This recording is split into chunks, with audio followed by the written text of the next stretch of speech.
அனைவருக்கும் வணக்கம். தமிழ்நாடு அரசு ரேஷன் கடை பணியாளர் சங்கத்தினுடைய மாநில பொதுச் செயலாளர். என் பெயர் பா. தினேஷ்குமார். இந்த செய்தியாளர் அனைவரையும் சந்திக்கிறது நோக்கம் என்ன அப்படின்னா, தமிழகம் முழுவதும் ஏழை மக்களுடைய பசிப்பினியை போக்கி வரும் ரேஷன் கடை பணியாளர்களுடைய கோரிக்கை நிறைவேற்றாமல் உள்ளது. கடந்த எதிர்கட்சியாக இருக்கும் பொழுது திமுக தேர்தல் வாக்குறுதி அளித்தது. அதில் 236வது தேர்தல் வாக்குறுதியாக தமிழகம் முழுவதும் உள்ள ரேஷன் கடைகளை, பல்வேறு துறையின் கீழ் இயங்கக்கூடிய ரேஷன் கடைகளை ஒரு துறையாக கொண்டு வருவோம் என சொன்னார்கள், அறிவித்தார்கள். இன்று வரை தேர்தல் வாக்குறுதியை திமுக அரசு நிறைவேற்றவில்லை. அதை நிறைவேற்ற வேண்டும். கடந்த காலங்களில் அனைத்து தொழிற்சங்கங்களும் பல போராட்டங்களை நடத்தியது. அப்போதெல்லாம் பணியாளர்களுக்கு ஆதரவாக இருந்துவிட்டு 4.5 வருட காலமாகியும் சொல்லாததை செய்யும் முதல்வர் சொன்னதை ஏன் செய்யவில்லை என்பதுதான் எங்களுடைய கேள்வியாக உள்ளது. தமிழகம் முழுவதும் அரசினுடைய திட்டங்களை மக்களுக்கு சிந்தாமல் சிதறாமல் கொண்டு சேர்க்கின்றனர் ரேஷன் கடை பணியாளர்கள். ஆனால் அவர்களது கோரிக்கையில் எந்த விதமான முன்னேற்றமும் இல்லை என்பது எங்களுக்கு மிகுந்த வேதனைக்குரிய செயலாக உள்ளது. அது மட்டுமின்றி தமிழகம் முழுவதும் POS கருவியுடன் ப்ளூடூத் இடைத்தரகோடு இணைந்ததனால பொதுமக்கள் மிகுந்த சிரமத்தோடு பொருட்களை பெற்று செல்கின்றனர். ஒரு பொருட்களை விநியோகிப்பதற்கு குறைந்தது 15 நிமிடம் ஆகிறது. இதனையும் கண்டுகொள்ளவில்லை. எங்களுக்கு எவ்வாறு பொருட்கள் நாங்கள் பொதுமக்களுக்கு விற்பனை செய்கிறோமோ, அதாவது 1 கிராம் கூட குறைவில்லாமல் நாங்கள் பொதுமக்களுக்கு கொடுத்து வருகிறோம். ஆனால் எங்களுக்கு கிடங்கில் இருந்து வரக்கூடிய பொருட்களையும் POS-இல் எப்படி நாங்கள் விற்பனை பண்ணுகிறோமோ அதே போல் உள்வரவையும் ஏற்றி கொடுக்க வேண்டும். நுகர்பொருள் வாணிப கழகத்திலிருந்து எடை குறைவின்றி ரேஷன் கடைகளுக்கு வருவதை எண்ட் டு எண்ட் கணினி மயம் என்கிறார்கள். எண்ணில் மட்டும் கணினி மயத்தை வைத்துக் கொண்டு ஆரம்பத்தில் கணினி மயத்தை வைக்கவில்லை. இது ஒரு குறைபாடாக உள்ளது. இதனால் பொதுமக்கள் மிகுந்த சிரமப்படுகிறார்கள். கேட்டால் இது மத்திய அரசு திட்டம் என்கிறார்கள். மற்ற விஷயத்தில் எல்லாம் கவனம் செலுத்தி பொதுமக்களுடைய, ஏழை எளிய மக்களுடைய உணவு பசியை தீர்க்கின்ற இந்த திட்டத்தில் அரசு கவனம் செலுத்த வேண்டும். தற்போது முதல்வர் மருந்தகம் ஆரம்பிக்கப்பட்டது. அரசினுடைய எந்த திட்டமும் திட்டமிடல் இல்லாமல் மக்களிடையே கொண்டு செல்வதில் பல்வேறு சுணக்கங்கள் ஏற்படுகிறது. முதல்வர் மருந்தகம் என்று ஆரம்பித்துவிட்டு அது தெருக்களிலும் பல்வேறு இடங்களிலும் வைத்துவிட்டு அது சுகாதாரத்துறை இருக்கு, அவங்க மூலமா பண்ணலாம். இன்னைக்கு கூட்டுறவுத்துறையில ரேஷன் கடைக்கு வேலை வரவங்க 10வது 12வது மட்டும் தான் முடிச்சுட்டு வராங்க. அவர்களை வைத்து மருந்தகங்கள் நடத்துறாங்க. அதுல மருந்தகங்கள் விற்பனை குறையும் போது ஒரு நாளைக்கு 100 ரூபாய்க்கு பில் போடணும், 200 ரூபாய்க்கு பில் போடணும்னு சொல்லி பணியாளர்களை ரொம்ப துன்பப்படுத்துறாங்க. இந்த மாதிரி முதல்வர் மருந்தகத்துக்கு தனியா ஒரு துறை இருக்கும்போது கூட்டுறவுத்துறைக்கு ஏன் வழங்குறாங்கன்னு தெரியல. இது மட்டும் இல்ல, தோட்டக்கலைத்துறை இருக்கு, ஆனா பண்ணை பசுமை காய்கறி கடை ரேஷன் கடைகள் நடத்துறாங்க. சமூக நலத்துறை இருக்கு, ஆனா காலை உணவு திட்டத்தை ரேஷன் கடைகள் நடத்துறாங்க. வேளாண்மை துறை இருக்கு, ஆனா வேளாண்மைக்கு உண்டான அனைத்தையும் கூட்டுறவுத்துறை தான் பாக்குறாங்க. இப்படி பல்வேறு விதமான விஷயங்களையும் கூட்டுறவுத்துறை தான் நடத்திட்டு வருது. அடுத்தது தற்போது முதல்வர் அமைச்சருடைய மனதிற்கு ஏற்ற திட்டமான தாய்மானவர் திட்டம். இந்த தாய்மானவர் திட்டம் எதற்காக கொண்டு வரப்பட்டது அப்படின்னா, வயசானவங்களுக்கு வீடு தேடி ரேஷன் பொருளை கொடுக்கிறோம். ஏற்கனவே அதாவது யார் அவங்க ரெஃபரன்ஸ் பண்றாங்களோ அவங்களுக்கு அங்கீகார சான்று பெற்று பொருட்கள் வழங்கப்பட்டது. அதுல ஏற்கனவே பிராக்சி பில், அதாவது கைரேகை விழாதவங்களுக்கு பிராக்சி பில் போட்டோம். அந்த பிராக்சி பில்லே இருக்கக்கூடாதுன்னு சொல்லிட்டு அதுக்கப்புறம் நெட்ல தனியா ஒரு இதெல்லாம் வசதி எல்லாம் பண்ணாங்க.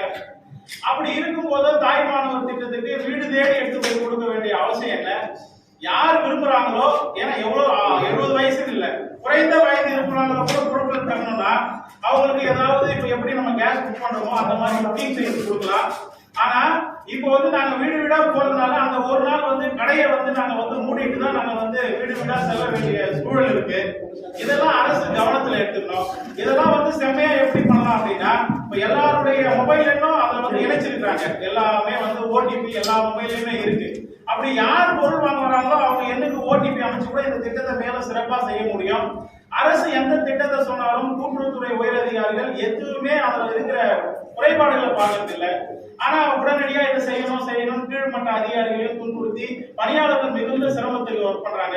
இந்த தாய்மானவர் திட்டத்துல மாற்றுத்திறனாளி பணியாளர் இருக்காங்க, கர்ப்பிணி பணியாளர் இருக்காங்க, எவ்வளவு பிபி பேஷண்ட் அவங்களாம் கூட நம்ம ரேஷன் கடையில வந்து வீடு வீடா கொண்டு சேர்க்கறதுல மிகுந்த சிரமம் இருக்குது.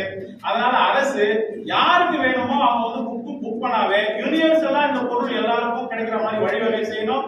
அதே போல பகுதி நேர கடைகளுக்கும் முழு நேர கடைகளுக்கும் ஒரே மிஷினை வைக்கிறாங்க.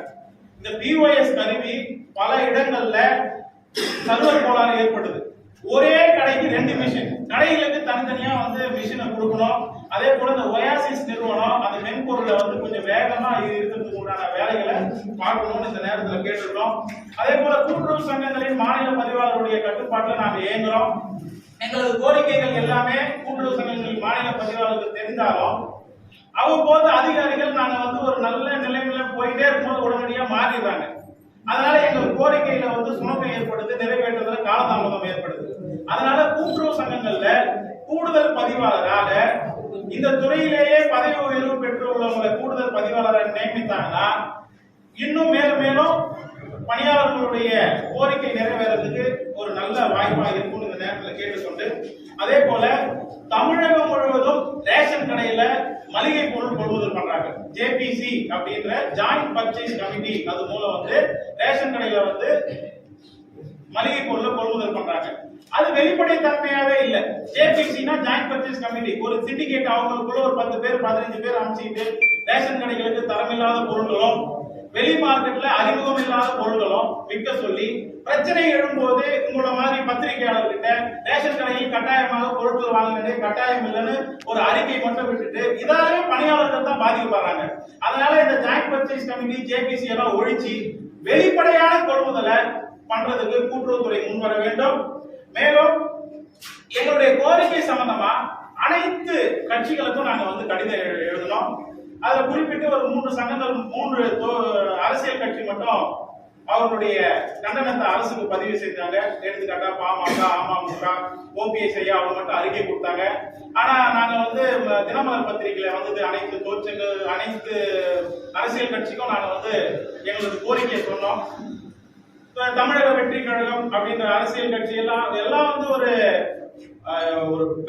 பெரிய இஷ்யூவான விஷயங்களை மட்டும் கையில எடுக்கிறாங்களா கண்டி மக்களுக்கு அடிப்படையில வேலை செய்கிற இந்த பணியாளருடைய பிரச்சனை எல்லாம் கையில் எடுத்து பொதுமக்களுடைய பிரச்சனைகளையும் இப்படி மக்களுடைய ஒன்றி இருக்கிற பணியாளருடைய பிரச்சனையை எடுத்து பேசணும்னு இது வாயிலா கேட்டிருக்கோம். அதே போல மாண்புமிகு எதிர்கட்சி தலைவர் அவர்களும் எங்களது கோரிக்கையில கவனம் செலுத்தணும். கடந்த ஆட்சியில எங்களுக்கு கடைசியா 2021 பிப்ரவரியில கடந்த ஆட்சியில ஒரு ஊதிய உயர்வு வழங்கினாங்க. இன்னைக்கு வரைக்கும் எங்களுக்கு ஊதிய உயர்வு சம்பந்தமா எதுவுமே சொல்லல. இந்த ஆட்சி வரணும் நாங்க ரொம்ப விருப்பப்பட்டோம். உங்களுடன் ஸ்டாலின் முகாம்ல எல்லாம் எங்களது கோரிக்கையை கொண்டு போய் கொடுத்தோம். நாங்க எப்பவுமே முதல்வர் கூட இருக்கணும்னு தான் நாங்க ஓட்டு போட்டு வர வச்சோம். ஆனா எங்களுக்கு இந்த மாதிரி வந்து ஒரு அநீதி இந்த அரசு இழக்குன்னு நாங்க நினைச்சு கூட பார்க்கல. இனி வரும் ஒரு 6 மாத காலம் இருக்கு. தயவுசெய்து மாண்புமிகு அமைச்சர் பெருமக்களும் முதல்வருடைய கவனத்துக்கு நேரடியாக கொண்டு சென்று எங்களது வாழ்வாதார கோரிக்கையான தனித்துறைய ஊதியத்தை கொடுக்கணும்னு இந்த பத்திரிகையாளர் சந்திப்பு வழங்க கேட்டுக்கொண்டு, தவறும் பட்சத்துல வருகின்ற 12/9/2025 அன்று எங்களது கோரிக்கை நிறைவேறும் வரை கூட்டுறவு சங்கங்களின் மாநில பதிவாளர் அலுவலகத்திலேயே காத்திருப்பு போராட்டம் நடைபெற வந்து எங்க சங்கம் வந்து முடிவு செய்துள்ளது. அதனை இந்த பத்திரிகையாளர் வாயிலாக தெரிவித்துக் கொள்கிறோம். மேலும் எங்களுக்கு வந்து ஊதியம் குறித்து மாநில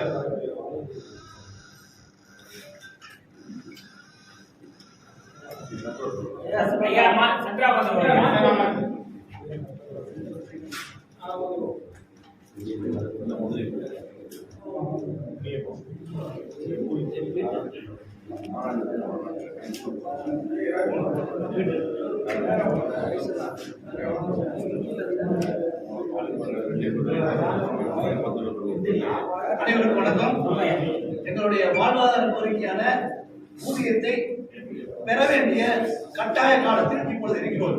ஏனென்றால் மாத ஊதியம் 50 ரூபாய் அளவில் வழங்கப்பட்டு இன்றைய தினம் தொகுப்பூதியம் ஒரு வருடத்துக்கு 6,270 என்ற நிலையில் ஒரு வருடம் முடிந்தபின் 12,300 ரூபாய் ஊதியம் பெறுகிற பணியாளர் என்ற நிலையில் பணிபுரிந்து வருகிறார். அவருடைய அந்த ஊதியமானது அவருடைய வாழ்க்கை தரத்திற்கோ வாழ்க்கை வாழ்வதற்கோ வாழ்வாதாரத்தை பெருக்குவதற்கோ இல்லை என்பதை தெரிவித்து எங்களுக்கு உடனடியாக ஊதியம் வழங்க வேண்டும் என்ற கோரிக்கையின் அடிப்படையிலே ஊதியம் வழங்குவதற்கு காலக்கெடு எதுவும் அரசாங்கம் நிர்ணயம் பண்ணவில்லை. 3 வருடத்துக்கு ஒரு முறையோ 1 வருடத்துக்கு ஒரு முறையோ 5 வருடத்துக்கு ஒரு முறையோ அரசாங்கம் காலக்கெடு நிர்ணயம் பண்ணவில்லை. இப்பொழுது ஊதியம் அறிவித்து சுமார் 4 ஆண்டுகள் முடிந்துவிட்டது. இன்னும் 6 மாதம் இந்த அரசாங்கம் பதவியில் இருக்கும். அடுத்து சட்டசபை தேர்தல் வரும், அடுத்து கூட்டுறவு தேர்தல் வரும், உள்ளாட்சி தேர்தல் வரும், பாராளுமன்ற தேர்தல், இப்படி தேர்தல்களும் வரும் காலங்களில் இன்னும் காலக்கெடு நீடித்து குறைந்தபட்சம் 7 ஆண்டுகளுக்கு பின்னாலேயே தான் எங்களுக்கு ஊதியம் கிடைக்கும் என்ற அடிப்படையில் நாங்கள் உடனடியாக ஊதியத்தை பெற வேண்டிய நிலையில் இருக்கிறோம். எங்களுக்கு பணியாளர் ஊதியம் குறித்து நாங்கள் என்ன கேட்கிறோம்னா, எங்களை 8வது ஊதிய கமிஷன்ல சேரு இல்ல கூட்டுறவு சங்க பணியாளர் கொடுக்குற மாதிரி டோல் 3 செட்டில்மெண்ட் போட்டு கொடு, இல்ல டிஎன்சிக்கு இணையான சம்பளத்தை எங்களுக்கு கொடுக்கணும்னு கேட்கிறோம். அடுத்து எப்பவுமே எங்களுக்கு ஊதிய கமிட்டி அனுப்பாங்க. அந்த ஊதிய கமிட்டியில ஏசியில் உட்காந்து பேசி ஒரு முடிவு பண்ணி எதையோடு சொல்லிட்டு போயிடுவாங்க. ஆனா நாங்க இப்ப என்ன டிமாண்ட் வைக்கிறோம்னா, அந்த ஊதிய குழு கமிட்டியில எங்களுடைய பணியாளர்களோட வைக்கிறோம். இது எல்லாம் செய்யறதுக்கு லேட் ஆகும். ஊதிய குழு அறிவிச்சு அவங்க முடிவு பண்ணி அதை வெளியே சொல்றதுக்கு லேட் ஆகிறதுனால இன்றைய தினம் என்ன விலைவாசி புள்ளிகளுக்கு ஏற்ப கல்வி தகுதிக்கு ஏற்ப குறைந்தபட்ச ஊதியம் என்னமோ அந்த ஊதியத்தை வழங்கணும்னு நான் இந்த பத்திரிகையாளர் வாயிலாக கேட்டுட்டு இந்த கோரிக்கைகள் நிறைவேறாத வகையில் 12/9/2025 மாநிலம் தழுவிய காத்திருப்பு போராட்டம் சென்னை பதிவாளர் அலுவலகத்தில் நடைபெறும் என்பதை தெரிவித்துக் கொள்கிறேன். ஜி. ராஜேந்திரன், மாநில தலைவர்.